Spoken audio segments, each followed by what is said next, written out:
hate the texture of your hair? Who taught you to hate the shape of your nose and the shape of your lips? Who taught you to hate yourself from the top of your head to the soles of your feet? Who taught you to hate your own kind? Who taught you to hate the race that you belong to?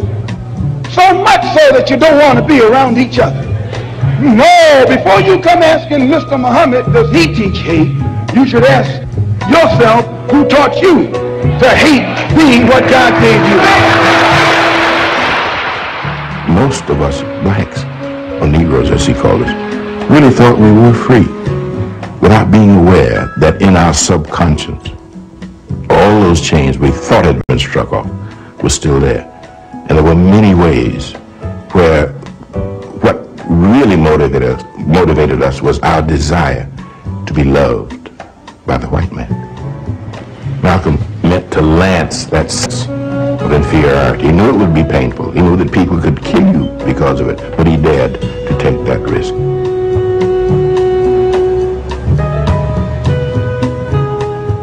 He was saying something over and above that of any other leader of that day. While the other leaders were begging for entry into the house of their oppressor, he was telling you to build your own house. Welcome to Gilchrist Experience. As you see, that's our black prince, our manhood of the 60s, Malcolm. He stood tall to represent what we should be as far as men are concerned. Not to be ashamed of ourselves, not to be ashamed of our color, what we lacked in self-esteem. A lot of you people today don't understand what it was like being black in those days. But as we see today, we still lack a self-esteem that we don't realize that actually we're the saviors of the planet. We're the gods of the planet. The gods living the human experience. Welcome to the show, Brother Bailey, Brother Dr. McIntosh, and of course, Graham Weatherspoon. Welcome to the show, brothers. Good. Thank you, Brother Leroy. I see that we are kindred spirits. Indeed. I just discovered today that Leroy is 2 days older than me. Same month, same year, and we were recalling how we went to school and how we were raised in this environment. Mm-hmm. Like when Malcolm died, we were 24 years old. We were aware of what was happening. Were you eating pork? I had stopped. No, I hadn't stopped eating pork yet. All right. I was still eating. Well, let's talk a little bit about those days. Now, we knew. I mean, I didn't follow Malcolm at all. They said, you know, you couldn't fornicate, you couldn't play with the ladies. They hated all white women, and I mean, in those days we were patronizing, we were integrating. We thought integration would work back in those days. Now, we have to explain to people what it was like being in New York and being raised in the 50s and being brainwashed by the movies. You know, Cary Grant was my favorite guy. We were gentlemen, ladies' men, right? The thing was to dance well and dress well, always clean. We did that.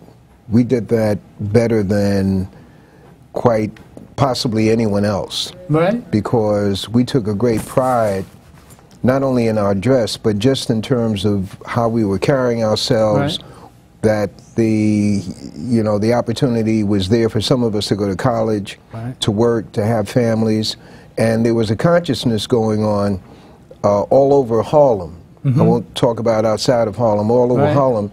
125th Street, we would go down to Lenox Avenue and 7th Avenue for the soapbox speakers, the right. Pork Chop Davis, right. and Dr. Ben and others. Right. That's where we got our education. And right. then when they passed the hat for money, we left. But we'd come back the next night.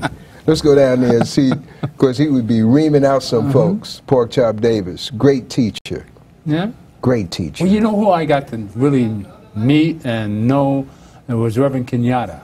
Yes. Who knew Malcolm very well. He was his bodyguard. And I really got a sense of what Malcolm was really like. All right? And Dr. James McIntosh, he's at Clark House every Sunday, and he's giving debates. And last week we had Martin and Malcolm. And sure did. It was and the person that played Martin was James, what was his name? I'm sorry, James, I'm calling him Michael Graves. Michael Graves, yes. Give us a little comments on your... Well, the idea of this series of debates that we had was really not so much to pit one ancestor against another. It was to attract the people so they would learn about both of them. Right. And so Brother Michael Graves agreed to represent the side supporting Martin Luther King, and Brother Omawale Clay represented the side representing Malcolm. And in many of the cases of the debate, the person is representing a side that isn't really exactly what they believe, but they're doing it so for the purpose of allowing these debates to take place. Right. Both of them gave very good representation for both of these leaders. And I think that the famous picture of them shaking hands and smiling shows you that by the end of both of their lives, you know, by the end of Malcolm's life and by the end, really very close to the end of Dr. King's life, because he was going to die in '68, just 3 years after Malcolm, they had grown to have some respect for each other. And in fact, if you look at some of the later speeches of King and some of the later speeches of Malcolm, each of them had moved closer together. Both you and Graham are closer to age than, similar to me and Brother Leroy. You're about the same age, 65? Well, I'm going to be 67 in 2 months. Oh, 2 months. Well, Graham's I'll be right 66 in 2 months, 3 months. All right. So what was your impression of Malcolm? What were the 60s like for you guys? You were a good 9 years behind us.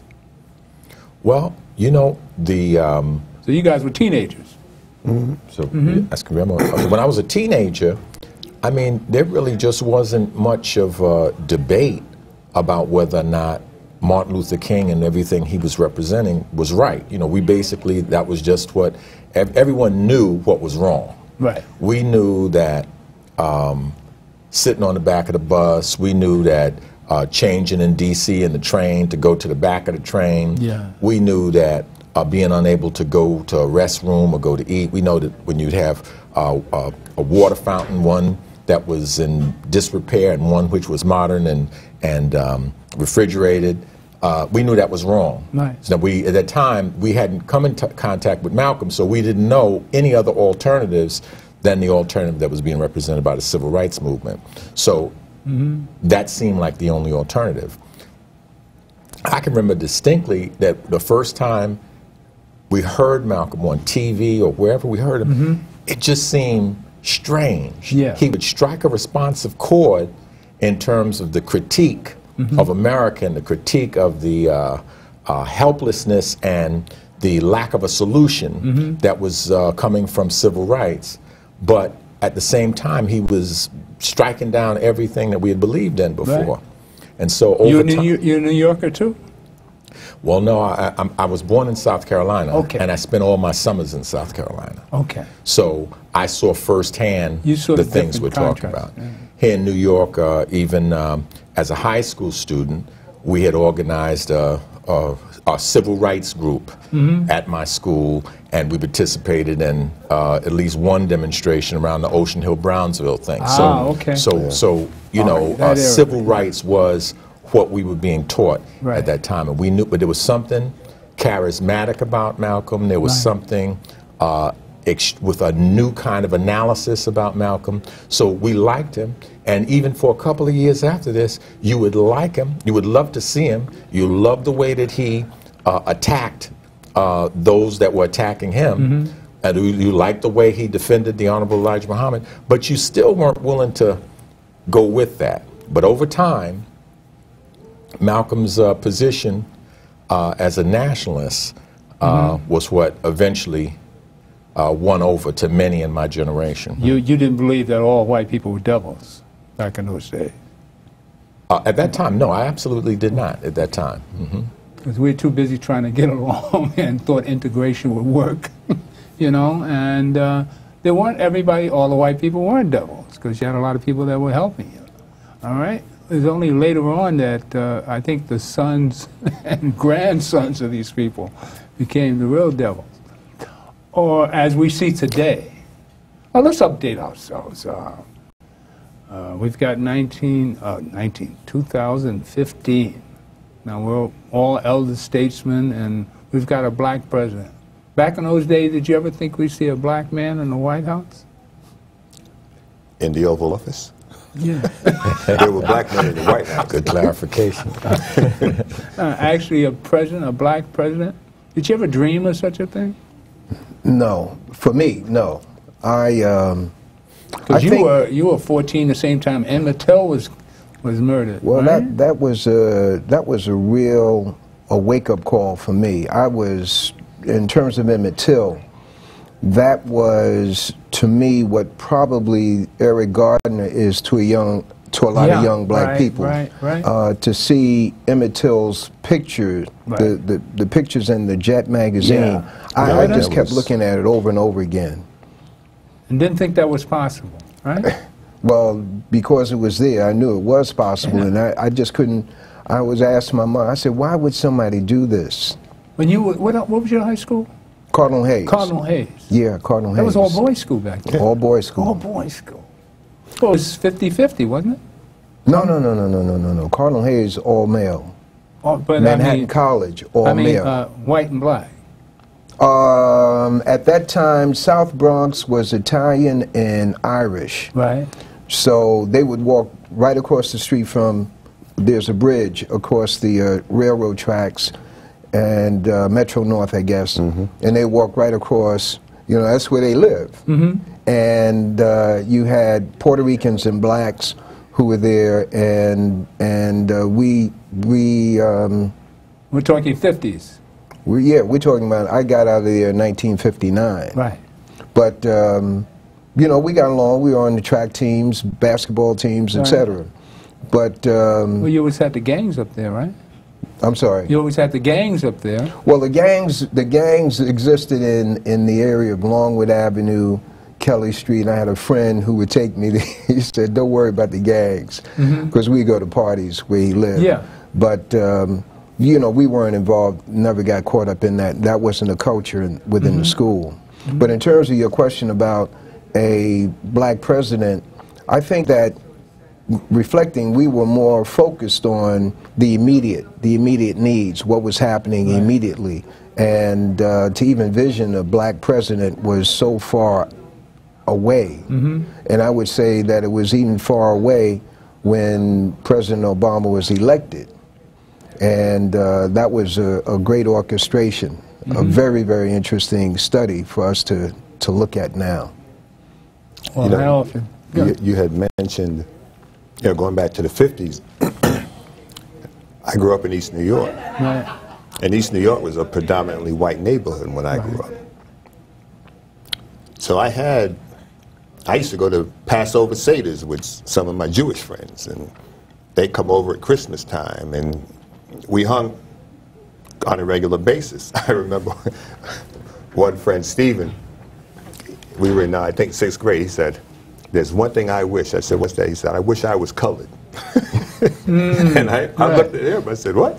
Right. He says, yeah, I wish I was colored, man, because we it's have cool. So much fun. Yeah, he says, like, yo, it's just so cool.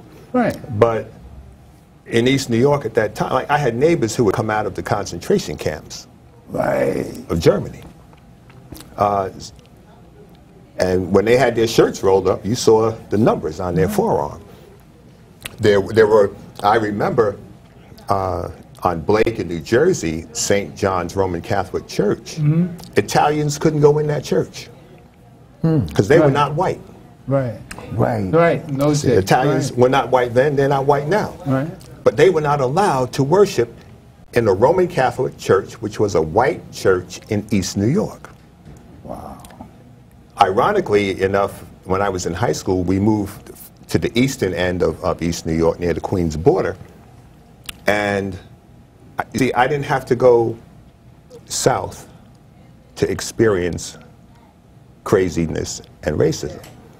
I was shot at about 5 times one night on Dumont and Euclid, coming from a friend's house. He lived in Cypress Hills Projects, and my brother and I, we lived on Pine Street, which was a block that the brothers in the neighborhood didn't walk on. because the Italians didn't allow black people to walk that block. But my brother and I walked it. We lived on Pine, and we would walk up and down Pine. And another time, a guy shot at me on Euclid, near Sutter, on Sutter Avenue, near Euclid, if I remember correctly. And it was a .22, and I heard the shot, and I felt it, because he caught me on the left side of my head. And I turned, and he was in the doorway of his building. And my brother and I just ran to him. We didn't run from him, we ran to him. And he slammed the door. We tried to break the door down to get in there and get this guy. So I didn't have to go down south to know about the insanity of some white people. And you would walk in East New York, you'd walk past white people's homes, and a dog might be in the yard. We picked up on this when we were kids. A white person would walk by, the dog would sit there. A colored person walked by. The dog went crazy. They were trained. They were trained. Yeah. So you know what was going on inside that house. If the dog responded to you just walking past the yard, and that was in East New York. I remember looking at the desegregation. You know, my mother had us sit and watch that every morning on CBS, black and white TV, you know. And I'm watching federal troops escorting kids my age to school. But I'm in Brooklyn, and I'm not going through that. You know, even when I went to Thomas Jefferson, it was a predominantly white school. You know, a fellow classmate said, well, you can't be president. I said, why not? He said, well, it's a Jewish school, predominantly Jewish. You can't be president. I said, oh, then I'm running. He said, well, I'm running. I said, okay, I don't care. So he ran, and I won. Just because he was a white kid telling me I couldn't be president. So, and ironically, I was the second black president of Thomas Jefferson. The first one was Lloyd Seeley back in 1940. And Lloyd Seeley was the chief of patrol of NYPD. The library across the street of John Jay is named after Lloyd Seeley. You know, and I had him come back to speak at the school the year that I was president. Now we all have our stories as elders. Now, what about the self-esteem of the kids today? I mean, walking around showing their drawers, and they don't have the elegance or the pride and passion, or I mean, the run-of-the-mill, or the general idea of what I see anyway. I mean, you see the music is different, we're cussing each other's out. I mean, it's our responsibility as elders to tell our story and how we got to where we are in life. Everybody has their struggle with being black in America. So how do we get the story out? All right? And I'll just do this roll in, and another one of our heroes, Gil Noble, where we get to C.E.M.O.T.E.P and what Dr. McIntosh does. But it's just a food for thought, and especially the audience, how do we reach back and lift up the least of us, since we've all managed to survive? Because if you get past 60 and you're black and sane, most of you still have your sanity through all that we've been through. You're a survivor of the fittest. And it pays for us as elders to give back.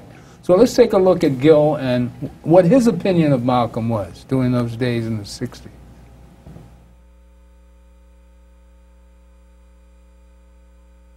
The media's coverage of Malcolm versus the real deal. It was awful.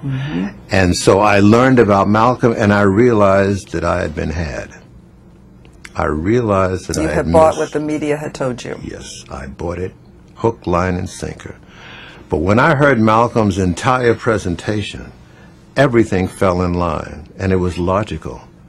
And it made me understand that there's no sin in being angry. In fact, if you're not angry, there's something wrong with you. And why do you think Malcolm was killed? I think real issues. I think that there are a number of reasons why he was killed. And it's a very, very painful reality that we need to deal with. He was a threat to America's global ambitions. He had done a lot in Africa to awaken the African countries. and let them understand that they should not be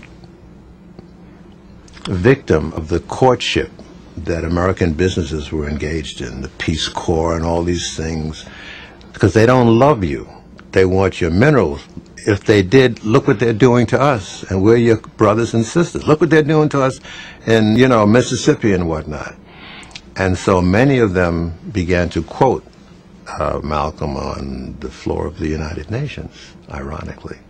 So I think that that's one dimension that the State Department, and they tried to kill him when he was in Egypt. They tried to they poisoned him, but he had his stomach pumped and he survived. So that was one dimension. Then there were the authorities here in this country that also wanted him to leave this life. And then there was a lot of factionalism within the Nation of Islam. And there was a lot of greed, there was a lot of ambitiousness, and there was a lot of friction, because the Nation of Islam had grown into an economic colossus. And self-sufficiency. They were self-sufficient. The same things that your parents practiced. Exactly. And they were a threat. They had their own schools, they had their own religion, food. They had their own name, their own diet. They were self-sufficient. And that was a threat. Big time. And so I think that there are some people who were in the nation who, see, many of the people who had been fished by Malcolm into joining the nation had been on the street like he had. And a lot of them, as the money started to come in, some of the old temptations began to take over. I interviewed a man, Talmadge Hayer, in prison, and he told me that he thought that Malcolm was a hypocrite and that he was wrong in bad-mouthing Elijah. He told me this on camera. Mm-hmm. And he told me how they went about assassinating him and, you know, how determined they were to take him out. He really believed it, you think? Oh, he really did. He thought, and the more Malcolm protested, the angrier they became. And so he took me right through. He was one of the gunmen. He had a pistol, and he described how there were 3 gunmen. 1 had a rifle and 2 had pistols. He was one of the gunmen. The rifle went off first and struck down Malcolm, and the 2 men with revolvers went up to the stage and emptied their revolvers. Mm-hmm. And he told me that he was convinced that he had done the right thing, you know. And I asked him, I said, in your life, have you ever so much as spat at a member of the White Citizens Council or the Ku Klux Klan? Or did you ever smack one? And he dropped his head and he said, no. Did he understand the meaning of that question, do you think? I made it clear. Mm-hmm. But he said that it wasn't until years later, while in prison, that he came to understand that Malcolm was not lying, he was not wrong, and that there was corruption. And he had a nervous breakdown in prison because he realized that who he had taken off. Yes, exactly. You know, so I mean, this was just a very, very painful experience, and it's something that we are not yet wrestling with.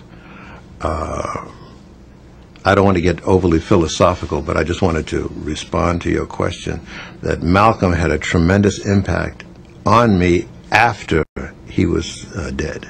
Afterwards. Yes, because after that I became hungry to get this story and learn more about this extraordinary man. Alex Haley just came out with the book soon after the assassination. Got to know Alex, became very good friends, and I got to know Betty and the whole family, all of Israel, and so I began to fill out this cavity. I had this rich nourishment from Martin, but the cavity that my ignorance had created with Malcolm was beginning to be filled in. And then even more significant, I think, were the role that the students played. Yes. Because I think that that's something that today's students don't really understand. There's a reason I'm sitting here today. I mean, this man, I like this guy so much. And I even had him on my show a couple of times. This was the man, as far as I'm concerned. And he's really our black prince. I mean, he led the way as far as conservatism amongst the blacks. And he was 10 years older than, you know. And I was out there with C.E.M.O.T.E.P when we were protesting about Gil's stance at ABC. Tell us about your attachment to Gil, I'm sure. Listen, well, our organization, the name is the Committee to Eliminate Media Offensive to African People. Right. And I think the best example of media that is not offensive to African people, almost the only example that was on TV was Gil Noble's program. Right. And so as he would have difficulty with the station WABC, we would do various things to generate support for him. I mean, something as simple as writing a letter, asking for a meeting, and when we were refused initially for a meeting, we showed up there and we demonstrated, and eventually they asked us to meet, and they wanted to know what kind of grievances we had. And over the years, every time something would happen, where Gil would either not be offered his contract or that sort of thing, or where they would be giving him static about gaining control over the videos that he had produced. Yeah.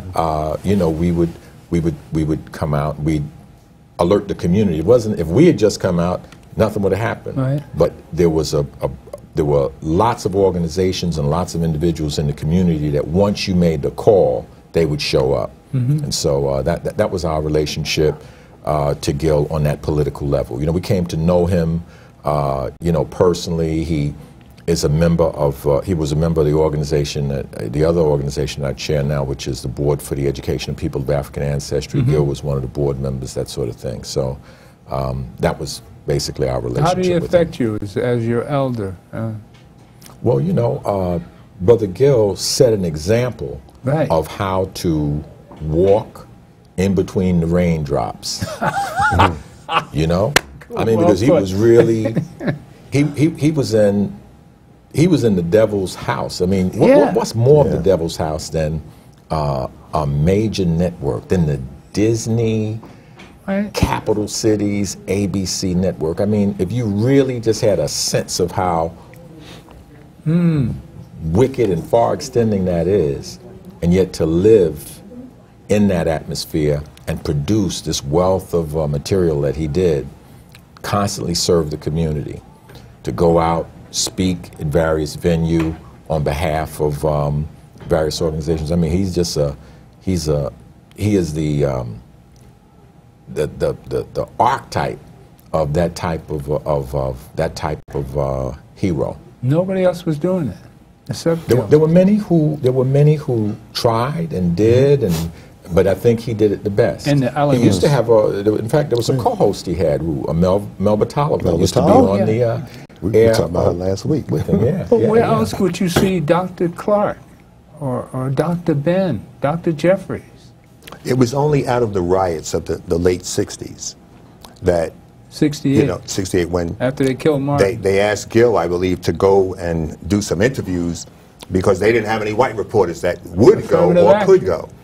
So subsequent to Gil going and bringing these stories back, they thought about giving him a show. You see, and you got to remember, television today is only about one thing: money. It's the ratings, the Nielsen ratings, and generating money, and that money comes in through commercials. Whether you had the Super Bowl 2 weeks ago, and people were paying all kinds of crazy money to get an ad on for 30 seconds or a minute.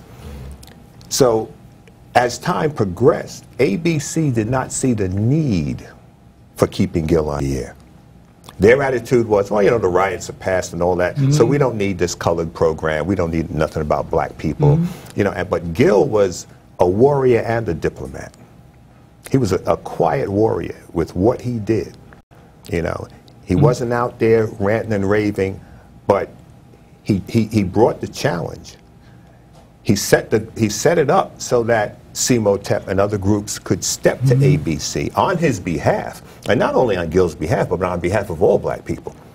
You see, because if the media has their way, they're not going to put out anything positive about black people. That's not their objective. The stereotypes should be continued. But Gil brought in so many people from across. I was honored to have been on his show with Judge Bruce Wright. Judge Bruce Wright and I shared the show with him following Amadou Diallo's murder, you know, and I was honored to be there with Bruce Wright and Gil Noble.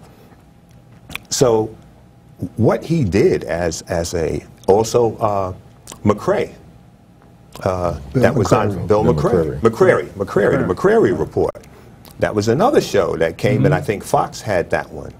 But still, he didn't have the guests that Gil had. No, he didn't, but you see, Gil was the trailblazer. Right. Gil was the trailblazer. He's a serious one. And there was one other brother who I remember going to his offices on 43rd and Broadway. Tony Brown. I'm sorry? Tony Brown. Oh, yeah, Tony Brown. Tony Brown's Journal. Tony Brown, my right, God. Tony Brown's Journal, thank you. How could I miss that See, one? so these Tony were three key black men that got into mainstream media coming out of the violence of the 60s. And they made it, they presented, although I didn't like the time that it came on Sunday, because usually I'm at church on Sunday, you know. And that's intentional on their part. They would not put a show like that on during a prime time. Saturday night or Sunday night. They're not going to do that. So, and many of the people that want to see it can't see it. And, you know, subsequent to that, we now have DVD and all that other stuff. So. But all this suppression, how do we get out of the...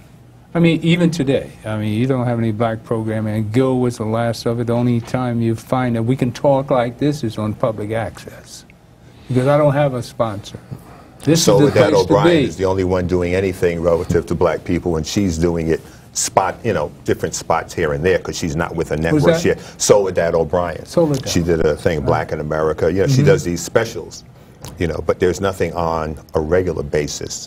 They have a show on now on Channel 7. I don't remember the name of it, supposedly to replace Like It Is, but what is C.E.M.O.T.E.P doing? I'm glad that he used that word replace, because ultimately the station did come to learn the value of Gil Noble.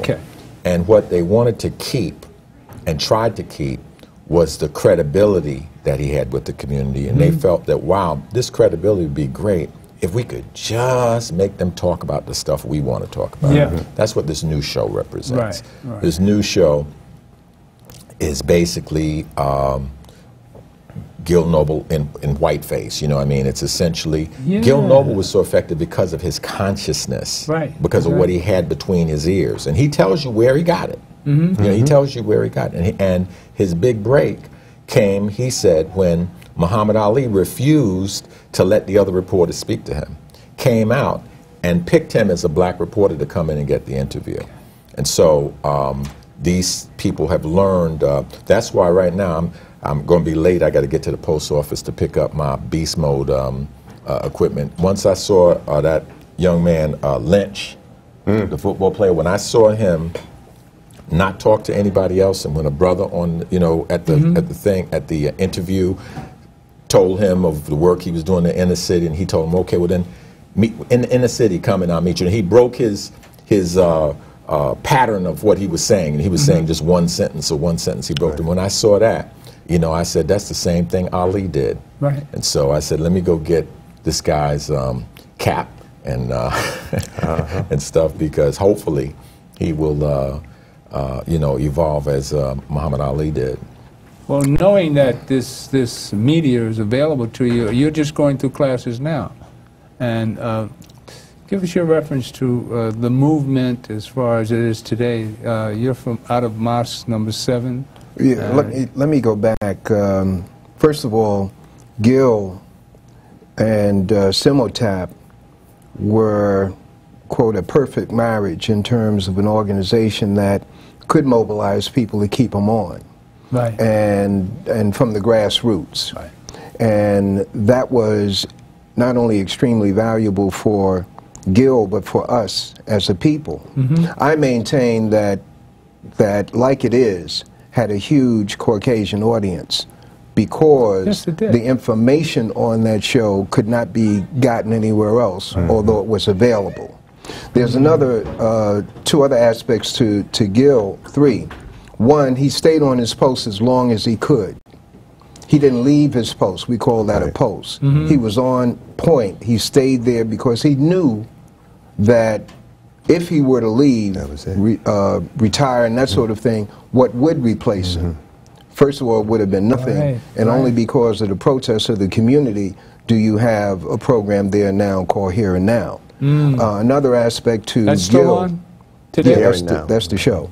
Another aspect to Gil is Ilombe Brav, a black nationalist who was able to guide him and fortify his consciousness. That's right. Another aspect to Gil was Al Majan, who is an unsung hero, not only for Gil Noble, but for Bill McCrary and a host of others who came out of black media, black radio, Uptown, WWRL, WLIB. So that is the context. Also, you mentioned suppression earlier, a few minutes ago. We have to understand why there's the need for the oppressor to oppress or suppress information coming to black people, even of the most innocent type.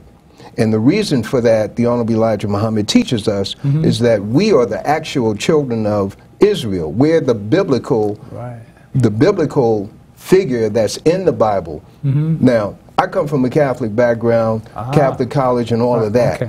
So it's not easy to get across to me a game.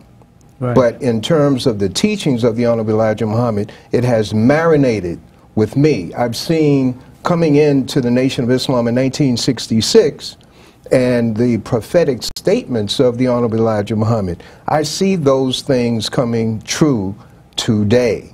That which he talked about. He said, one day you'll come home and the devil will be in your living room. So we say, ain't no devil gonna be sitting up in our living room. But the TV is. What the about TV and the computer is. Because that's the information, the misinformation that's coming to our people. That's big, brother. Your question. What about what Gil said about how his impression of, we learned more about Malcolm after he died. He and learned why more, he died. He learned more because of the conflict of Elijah Muhammad having these young girls. Well, there's a number of things. When that was put out, when his son, follow me, when his son came out with, he had these women, these children, etc. I had been in the nation, that was in 1975. I'd been in the nation since 1966. And I thought about that. I said, okay, supposing he did have these women and these children. This is Brother Leroy speaking, as Brother Leroy. Based on the brothers and sisters whom I had seen, I had soldiered with, who had been former drug addicts, who had been individuals who had come out of penitentiary. I taught individuals in the Nation of Islam how to sell and market. They in turn got jobs in corporate America. They would not have otherwise, but their look and their demeanor and their culturization allowed them into areas that they would not have gone into. Now, what am I saying? I said at that point, I said, you know, based on Brother Stanville, based on Brother Melvin, based on Brother Hugo, based on Brother Sabbath, brothers who would not have gotten a inch in life according to how the system is set up, these were lives that were saved. I said, I don't care how many wives he had. I really don't care. But at that time, because you cannot measure the life, you cannot measure your life, Brother McIntosh's life, Brother Graham's life, and the contributions that we make. You just know about us. But what about those individuals who were saved from the muck and mire of this civilization by the teachings of the Most Honorable Elijah Muhammad? And they're still being saved by way of Minister Farrakhan. The resurrection of the Nation of Islam. When I came into the Nation of Islam, after Malcolm was assassinated, the Nation of Islam was not supposed to exist. I was a nationalist. And we in our nationalist circle said, hey man, the nation is gone. It ain't gonna rise no more. But once I got into the nation, I combined with Brother Wayne, 3X Rice. We were the ones. We were the ones who got Minister Farrakhan's voice on radio, in media, and we were the ones who interacted with the Gil Nobles and the others. And when Minister Farrakhan's voice got out there, the Nation of Islam was resurrected. Why? Because of personality? No, but because of the content. The teachings resonate with black people. The teachings resonate with black people. There are those people who will not ever come into the nation, but they'll never say that they're Negro. They'll never say, they'll never coon and buck dance to the oppressor. And they will embrace Malcolm, who is a student of the Honorable Elijah Muhammad. They'll embrace him, but not the Honorable Elijah Muhammad. We ain't got no problem with that, because they're still moving on the motor, the drive of the Honorable Elijah Muhammad's teachings. And when you do that, you have programs such as yours, bringing information to our people that never would get to our people. Yes, you are Gil Noble in cable. Yeah. Right now. And I'm not saying that to puff you up. No, that's the only reason I'm here. I mean, that's the only, I emanate Gil. I mean, I just admired him so. I mean, the first time I had him on the show, I was in stitches. I said, oh, I got a man on my show. I mean, I was just tickled. I mean, I had him on 3 times. And every time, I was like, Gil Noble here. Oh, man, that was my man. He was a giant with a giant. Oh, man. Iron, I was sharp as iron. Are you kidding? Oh, man, I was nothing to compare with it. But you know what I'm going to do? I'm going to, I mean, my Savior, and since I'm a total Christian, because of my name, Gilchrist, I'm going to give you a little taste of who my Savior was. You're a funny brother. Gilchrist. Worker for Christ, the name means. My teacher told me that in school. And I wrote my name down on a yellow pad. She said, Gilchrist. It was the year Emmett Till was killed. And she had me stand up in class and read my name. She said, it was English class. She said, Gilchrist, worker for Christ. And I had to stand up in the middle of the class. I was 14 years old. And man, I'll never forget that. I said, man, I don't want to be no pastor. I want to chase the girls. But since then, I've tried to apply myself and be a worker for Christ. Now, I'm going to give you a little sermon here, a little mountaintop speech. Now, here's my man. Now, let's play Martin. Now, we'll come back to you.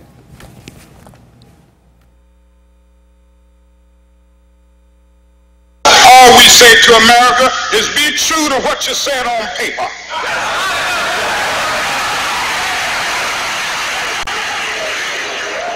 Lived in China or even Russia or any totalitarian country, maybe I could understand some of these illegal injunctions.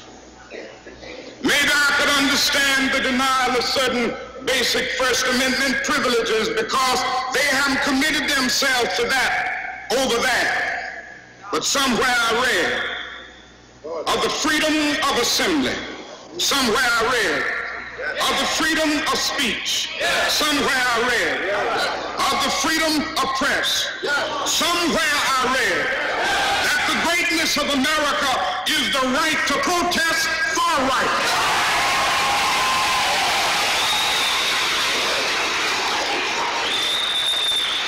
And so just as I say we aren't going to let any dogs or water hoses turn us around, we aren't going to let any injunction turn us around.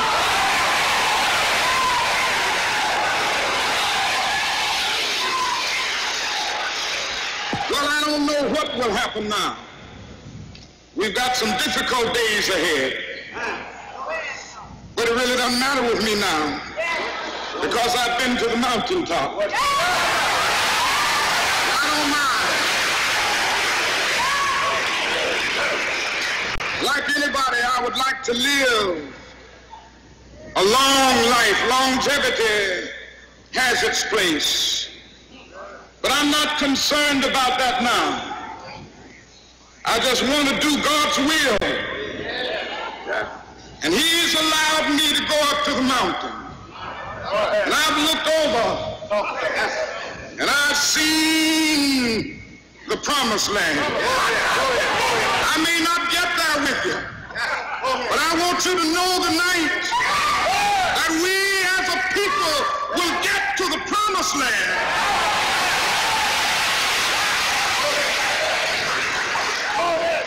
So I'm happy tonight. I'm not worried about anything. I'm not fearing any man. Mine eyes have seen the glory of the coming of the Lord. I don't think any of us can be satisfied in the United States until our And this is Bobby Kennedy. and American soldiers are brought back into the United States. One day, we will have to stand before the God of history. And we will talk in terms of things we've done. And it seems that I can hear the God of history saying, that was not enough. But I was hungry, and ye fed me not. Now, there you go. Now, I mean, it was a time when, if I played that, I could not cry. I cried every time I saw that. I mean, just to know that somebody that dedicated our cause, for our people. I mean, if you want to be Christ-like, you want to be a real Christian, all right? You have to follow the Christ feelings. You know, feed the hungry. You know, do it peacefully. I mean, I couldn't do it. I couldn't sit at the counter and have somebody beat on my head. I mean, I was a Marine during 1960. I had just got out of boot camp, you know? And while they were having the Freedom Rides, I was in the Marines learning how to kill people. Talking about, I mean, I couldn't possibly do anything close to that. You know, I got locked up first time somebody called me. He wasn't even calling me a nigger. And I just flipped out. You couldn't say that word around me. I go crazy. But all that anger has subsided over the years because I know I wouldn't be sane. All that stuff drove me crazy. But to think to sit back there and let people beat on you, just, I mean, how did they do it? You know, thinking about Malcolm and Martin as they converged on, and would have converged on the same path if time had allowed. There are as many ways to get to 125th Street as there are people that can get to 125th Street. Well, being black. You can take the A train, you can take the D train, you can take the 1, the 2, the 3, you can take the 4 and the 5, you can take buses. You can walk. You can take a bus from the Bronx over the bridge. And we need to understand it and realize that whether we are a Muslim, a Christian, a Jew, an atheist, whatever, whether we are a nationalist, a militant, or a peace lover, we can all get to the same, we can converge with the same objective, can get to the same spot, working and coalescing. I met John Lewis, Congressman John Lewis, who was at the Pettus Bridge. I met him last year. And last week we were doing a forum up at Columbia University. Former Mayor Dinkins, myself, Norman Siegel, Katiatu Diallo with the Amadou Diallo Foundation. And there was a young female student there, and she said, "Oh, this is bull crap, blah, blah, you know, we need to take it, we need to start a revolution and blah, blah, blah." I said, "Young lady, what do you know about revolution?"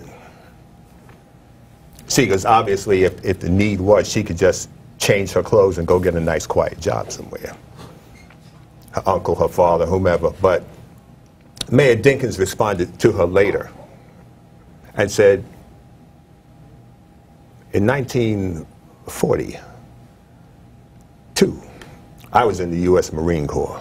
And that's when they allowed black men in the Marine Corps, because we weren't allowed in the Marine Corps prior to 1942. That's right, Dinkins was a Marine. Yeah. That's right. He said, and John Lewis was getting his head whipped in Selma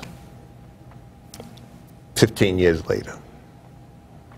He said, and as a Marine, same thing you said, I don't have the guts that John Lewis had to take a beating like that with the objective of getting to where we are today. He said, so he says, you speak of revolution, and you don't understand what the word means, and I dare you to put your body on the line for what you're talking. But the whole point of this speech, mountaintop speech, was he saw his death coming. That was the whole point. He knew he was going to die the next day. May I differ? May I differ? I just took that speech out before I came here. Okay. And I was taught about this by M.O.T.E.P. Gary Bird on his show. In the end, he tells you, we as a people are going to get to the promised land. That's what he's talking about, something collective. In that speech, like the same way they do the I Have a Dream speech, they play that portion only, but they don't tell you about the bounce check or a check that comes back insufficient funds. In this speech, they don't show you when he starts talking about concrete economic programs for black people. He starts talking about building black economic institutions. Can I get a copy of this? It's right on the net, right on the internet. Okay. It's the same speech. Just put unedited. Put Martin Luther King's last speech unedited, and this will come up. He talked about targeting specific companies that had unfair hiring practices and withholding your dollars. He talked about channeling your dollars to those companies, and he talked about a specific insurance company, an SCLC, you know, and that sort of thing. And he also talked about the fact that, you know, these robes and all this sort of stuff, the stuff on the higher plane is important, but we got to do something about people's day-to-day sufficient needs. You can look at the speech, it's all in there. Now they show this part, and you know, I agree with you. It seems as if, I mean, he was constantly under threat. He was constantly under threat. And he also knew what the meaning of what he was doing when he's saying he's going to ignore the injunction. He doesn't know what's going to happen. That's what he says. But he said he wasn't afraid. And eventually I heard someone else say, see, you think that the civil rights movement was about sitting at a lunch counter and all this sort of thing. You think, but really, what all of that stuff was, it was the battle against fear. When you can sit and let somebody hit you and do all those sorts of things, you can risk serious and permanent injury, as many people did get, or death. Now, you have a soldier. I mean, you have someone that, I mean, now, no fear. No fear. See, once that fear is gone. And so I agree with what Brother Graham said. There are many ways to get to the same place. And there's also many people that have been held up as Christ, as you said. You said your name is Gilchrist. And, you know, you're not limited just to the one, you know, that you've been taught. Right. As Christ, we're taught by the Honorable Elijah Muhammad, and is born out in definitions. Christ means crusher. Crusher. I thought it meant light. Christ means the crusher of evil. So therefore, there are multiple meanings to names and people, places, and things. That's one of them. And that's the mandate that we look at as far as Christ is concerned. So to that regards, we who follow a path of upliftment of our people are following a path of crushing evil. And the evil that resides in the minds of our people have been basically put there. There's a vacuum. We talk about the making of a Negro. The making of a Negro is possible when you take knowledge of self out of them. So when we come with knowledge, when we come with information, you're beginning to bring that particular information that resonates with our nature. And then you get the young brothers to pull up their pants. Why should they pull up their pants if their image is that of a thug? That they are sold. Okay, the control of the music industry. And one of the main brothers who's respected by many of the rappers is Minister Farrakhan, who will be speaking Sunday, February 22nd at Salem Methodist Church. That's Savior's Day. Savior's Day is the day we celebrate the birth of Master Fard Muhammad, who taught the Honorable Elijah Muhammad. And people say, well, this is a white man. He looks white. He had a white mother and a black father. Okay. And there's a whole story behind that in terms of the why. But what was produced in terms of Master Fard Muhammad begat the teachings which begat the Malcolm, the Muhammad Ali, the Minister Farrakhan's, the Joe Tex, and on and on.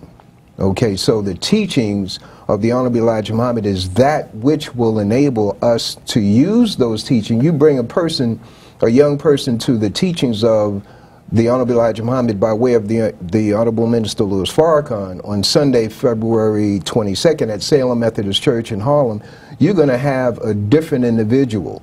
You're not going to have somebody who will be doting on listening to rap all the time. You're going to put something in their mind that's going to enable you to work with them better as a parent, as a guardian, as a teacher. You know, time is short, and I appreciate, I wish we had more time. We're going to have to go over I'm trying to get Dr. Jeffries on next week, and we have to go back to our real educator with Dr. Clark. I had a piece on him which I didn't get a chance to play. It was his funeral, and the music is, but that's somebody else that we need. But see, my main concern is how we treat each other, and how we're all on the same path, and we have a different effort on what our personal experience has been in life. And we all travel the same road. It's a human experience. Right. And being black is a special treat because you have to discover the spiritual energy that is inherent in you. So the way you act is when it's contrary to your blessing. When you're killing each other, you're killing your own spirit. So we have to learn as a people to treat each other correctly and give respect for no matter what religion you are or however what your path is. And it's all God-driven. There's one energy in which is a united energy of all the collective energies of the spirit. And it comes at, we only got 30 seconds left. So, gentlemen, it's been a pleasure, and the God in me loves the God in you. And to add to that, may the devil in me be at peace with the devil in you. That's hard. You know, so with that, power to the people. There's no peace with the devil. God bless you, Winston. You know what I mean? Thank you.